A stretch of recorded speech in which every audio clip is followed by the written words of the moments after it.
This week, Mel prepares a delicious meal that isn't your average curry recipe. Let's take a look.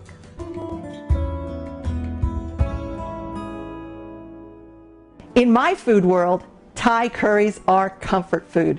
Served steeping hot with freshly steamed rice, they're perfect for the crisp, cold days of fall and winter. Join me right here at the countertop this morning while I show you how to make my Thai-style red chicken curry.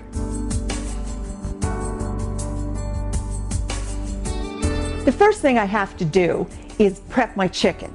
And I've taken about 1.5 pounds of chicken tenderloins. You can use regular breast meat, that'll be fine. And I've chopped it into like 1.5-inch cubes or strips. And I've put it in my food processor. I'm going to add a can of well-drained sliced water chestnuts. I'm going to put the lid on this and I'm going to lightly grind my chicken, which is going to make it not quite ground chicken, but it's going to tenderize it and make it into nice little tender bits and pieces.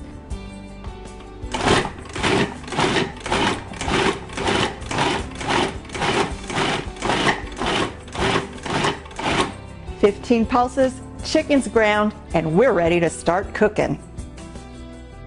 I've heated 6 tablespoons of sesame oil to about 250 degrees in my electric skillet.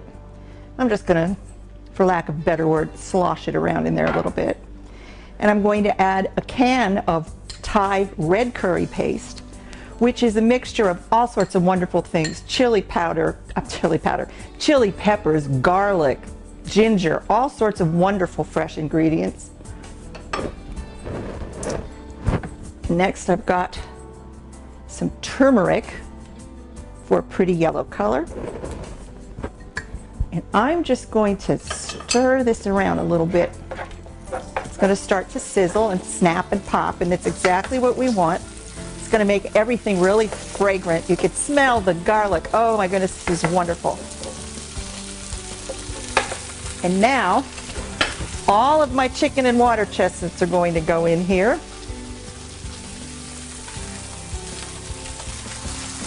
Woohoo! That in there.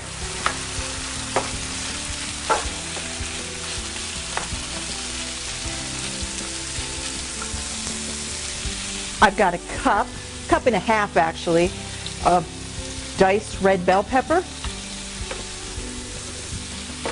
a cup of thinly sliced scallion, green onion, and I like to add some straw mushrooms. You don't have to put them in if you don't eat mushrooms, but I happen to love them. A little bit of an earthy taste. I'm going to stir this constantly for about 5 or 6 minutes, just until the chicken is cooked through.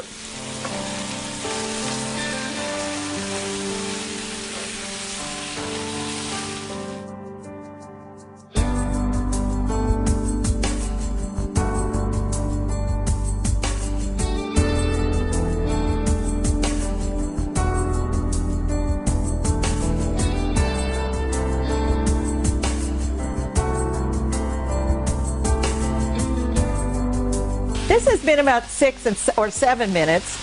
My chicken is cooked through perfectly. This smells heavenly. Alicia's telling everybody how great it smells. And now I'm going to add the last of my ingredients. And I've got a can of coconut milk, and on the top of this there's 6 dried kaffir lime leaves, which is a typical Thai ingredient. So there's 6 of those. If you find fresh lime leaves in your grocery store, by all means use them. That's going to give it its tart lime flavor.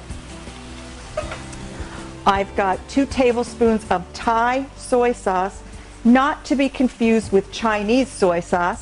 Not that they're both good, but Thai seasoning soy is quite distinctive in taste. If you taste it side by side with Chinese, you'll notice a distinctive difference.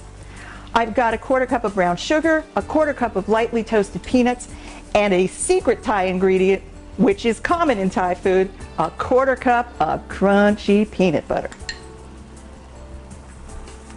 Now I'm going to get this all stirred in, and when these ingredients are stirred in, I'm going to adjust this to a simmer, And I'm going to let it cook about 15 to 20 minutes until it's nicely thickened.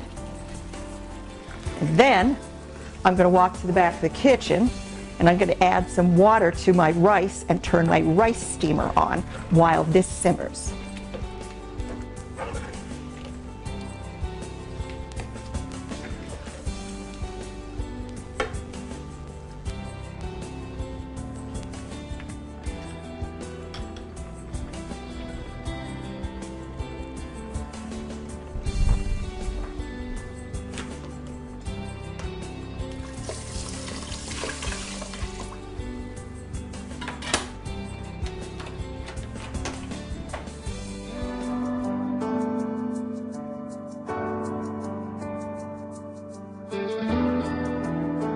This has been about 15 minutes and it's all nice and thick and kind of stew-like. It smells wonderful. What I'm going to do here is I'm going to turn the heat off. I'm going to put a lid on it. We're going to wait for the rice to finish cooking, and then we're going to take it all to the table.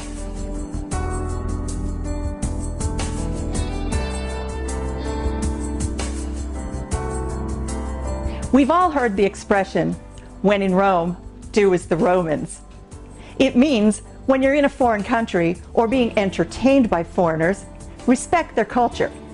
In Thailand, all food is always served family style. Each dish in its own vessel and the whole family sits down together to eat. It's impolite to take too much of any one thing at any one time, but it's very polite to take seconds or thirds.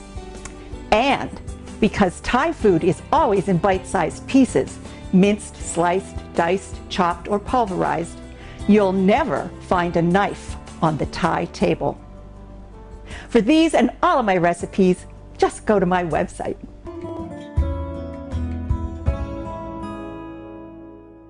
Personally, fall is my favorite time of year, so for me, nothing says fall like a little bit of toasty curry.